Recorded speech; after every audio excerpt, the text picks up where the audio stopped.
welcome back to ABS Total Import Sports Beat. Here with your host Sharif Sargent and Mr. Evans Jawaki Jones. Joining us via Zoom, we have coaches from Hartpury University, Mr. Marc Richards and Chris Knowles. Welcome to the show, guys. Good morning. Good morning. Good afternoon. Well, it's afternoon there where you are, of course. You guys are there in the US? Which part of the US? No, we're over in England. Oh, you're in England. What part? So Gloucester, just above Bristol, a couple of hours outside of London. Okay, awesome. So you know the weather is well chilly over that way. Yeah, yes. Hence why I'm inside with a hoodie on. So I guess you guys are definitely looking forward to some sun and some island breeze coming up here next week. Definitely, yeah. Really looking forward to it.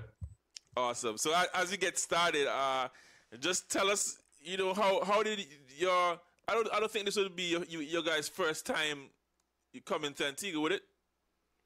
No, so we were back out in 2019. So we spoke to you back then, actually. So nearly 3 years ago now, pre-COVID. So yeah, it'll be our second trip out there, getting involved in the combine, meeting up with Ricky, and obviously identifying prospective student athletes. Awesome. So now coming into this combine, what are really your expectations? Having been able to recruit some new talent and get a look at some of the guys and girls that the island has to offer. Well, I suppose from last time we've had two student athletes that joined us from Montserrat, so they're going into their second year of their college program, and we've already got two Antiguan students joining us in September. So it's already proved really fruitful for both Hartpury and hopefully for the student athletes in terms of their development from a football and education perspective.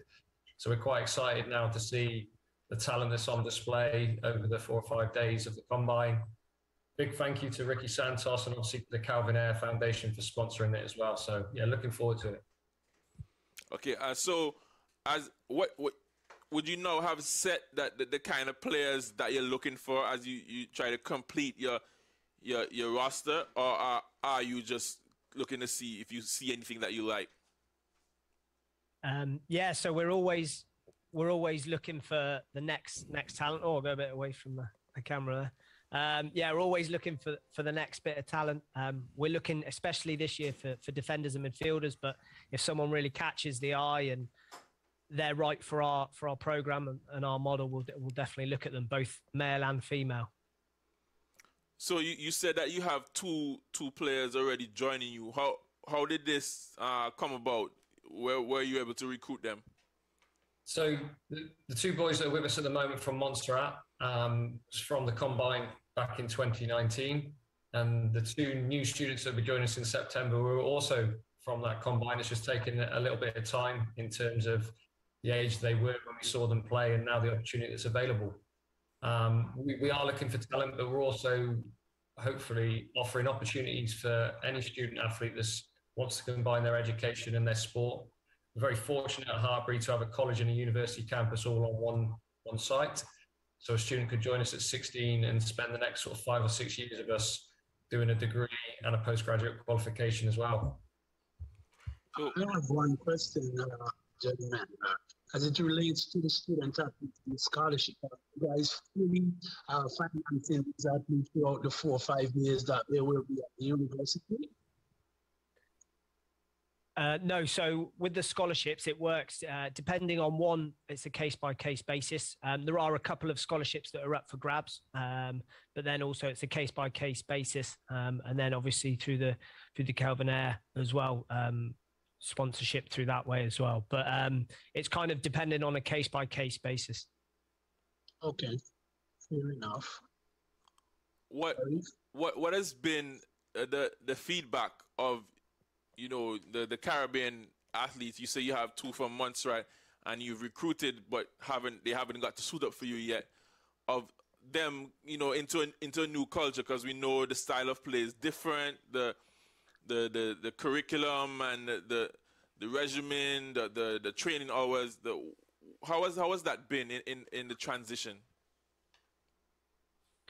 So the two students that have been with us now for they're halfway through their second year.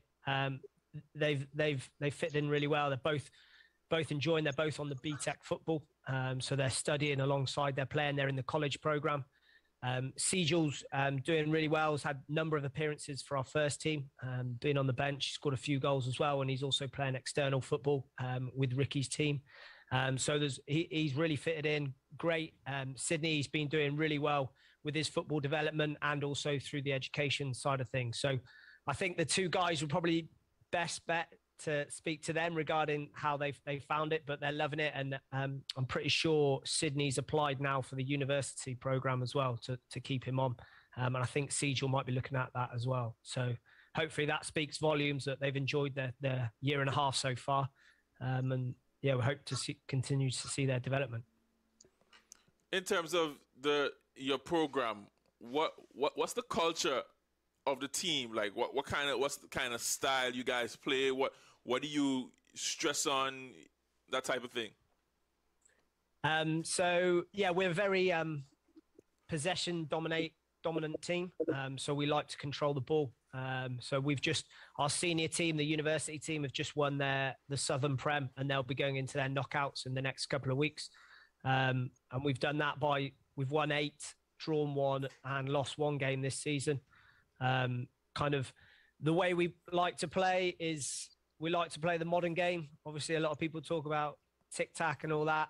We do like to do that, but then we're also quite a physical and direct team at times as well. So we like to mix it up, and we think that's really important, especially for the development of the players, their ability to play different styles of football. So you are able to watch a few of our games on YouTube as well, as we stream them live. So if anyone wanted to catch any of our games, you're more than able to through the YouTube live stream.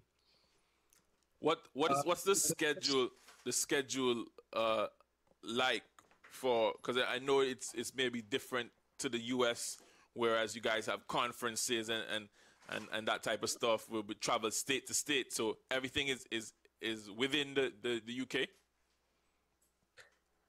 Yes. So university and college, they are regionalised into the fact that, so we play in the Southern Prem, so anything below kind of the Midlands and down south is for the university. And then the colleges are based, because it's separated slightly different, they're bottom of the Midlands area. So it is regionalised, but then when you go into the national knockouts, you can go anywhere within the UK. So over to Wales, up to Scotland, and it's all regionalised. And then the leagues start early September for the college and run through till early December, and for the university, October through to December.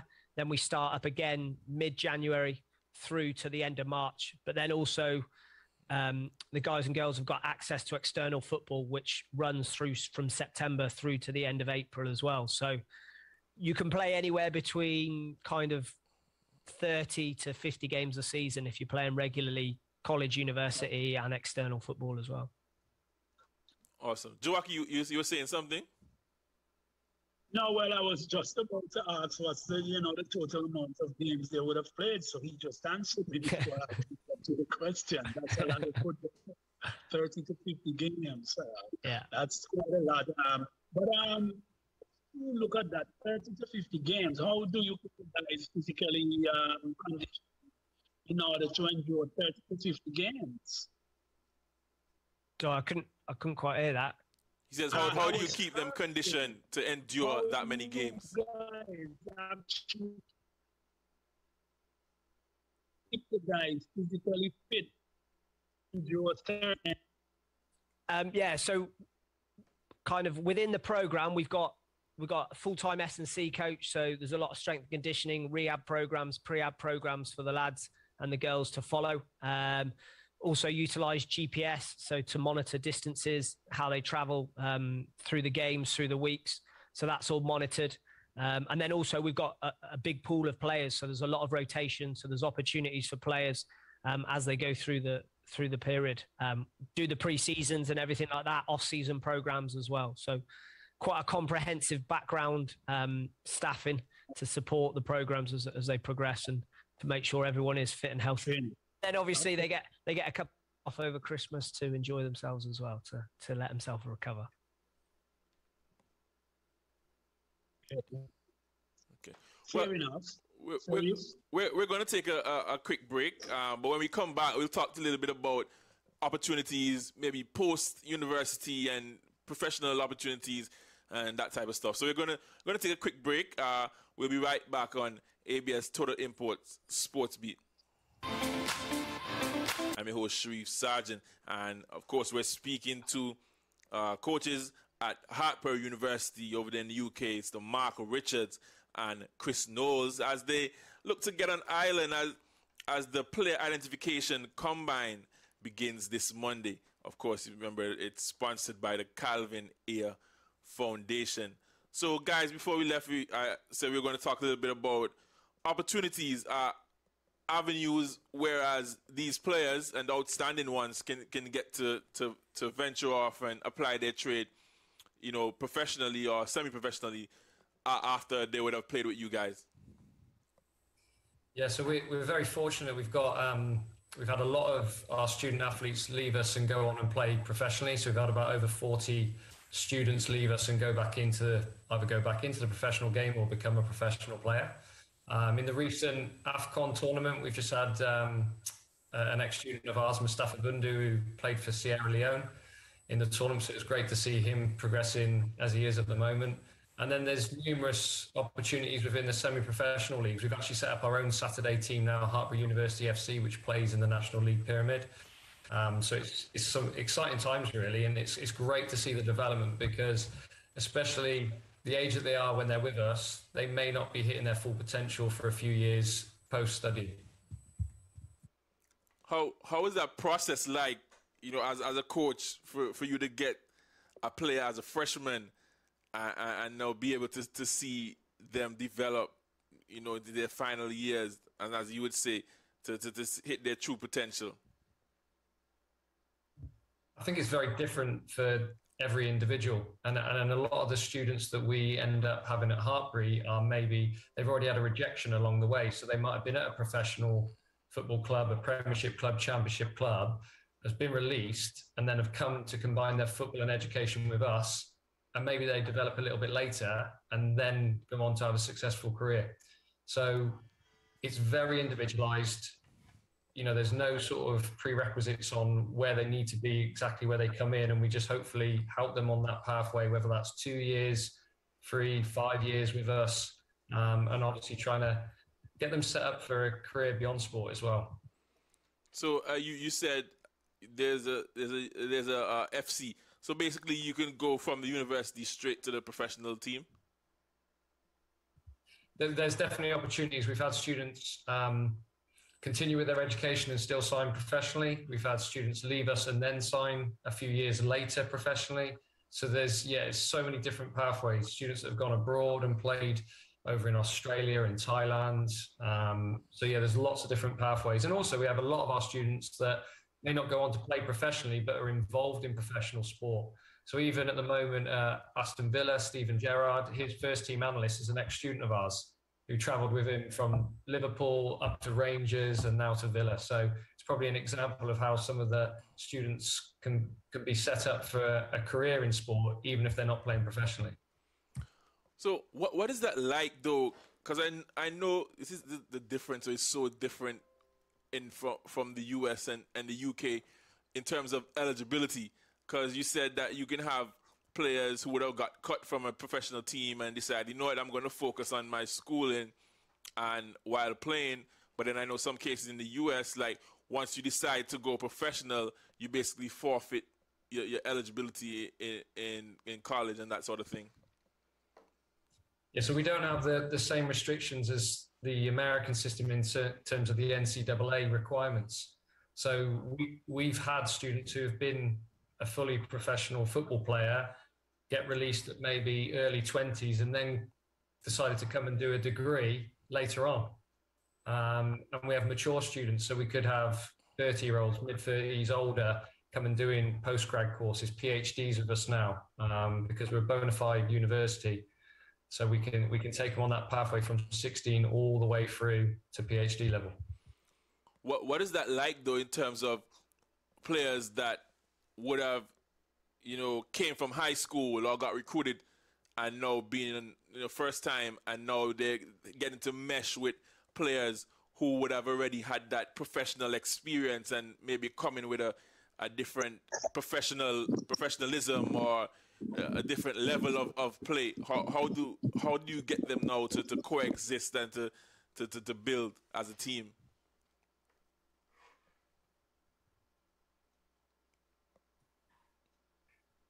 You hear me? Sorry, on mute. Yeah.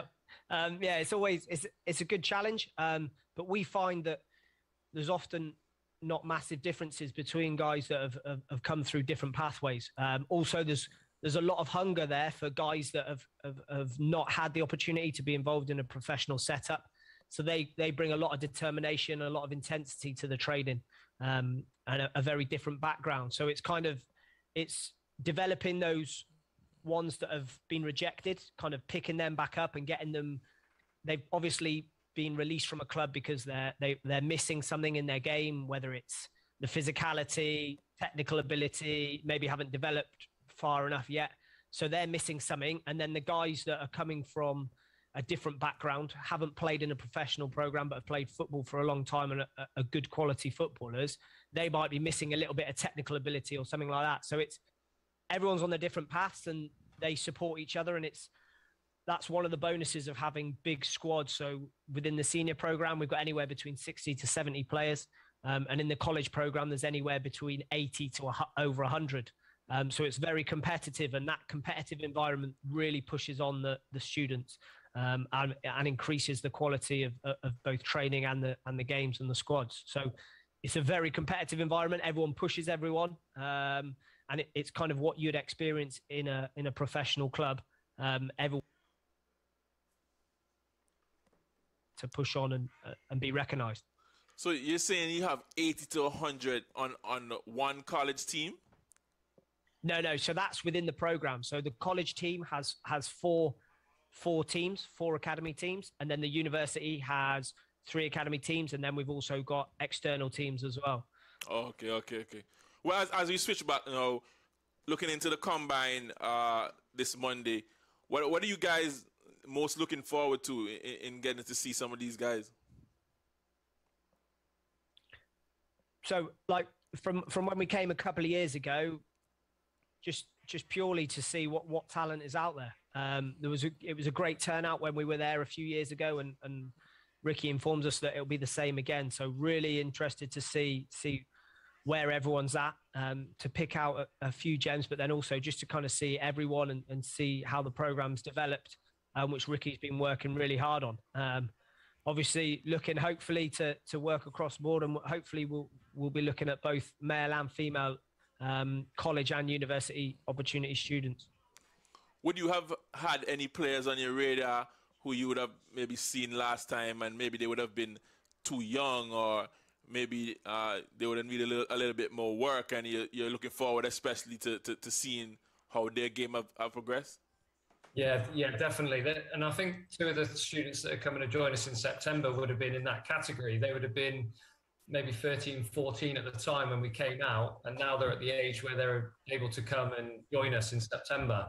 So that's quite exciting. And also, before COVID happened, we probably had about 9 or 10 that were in the system ready to come. And because COVID hit, it obviously restricted them being able to come. So only 2 came in on that off the back of the first combine. So yeah, it's going to be great to see some of the faces again, to see how well they do. And I think that the structure of the combine this time round will allow all the coaches that are attending to really evaluate the specific age groups and also the potential of some of these student athletes. Awesome. Just finally, as we wrap up, does anything you want to leave to, I know maybe some of young guys may be listening, what to expect? What are you looking for? Any advice for them?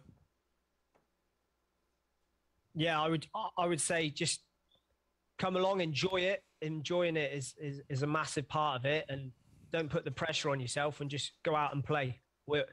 It's not always the ones that score the great goals and everything. We're looking at everything: your technical ability, your attitude throughout the game, your work rate. So yeah, just kind of play your game because we're looking for people that are good in different positions and can bring something to our program, as well as we think we can help them develop them.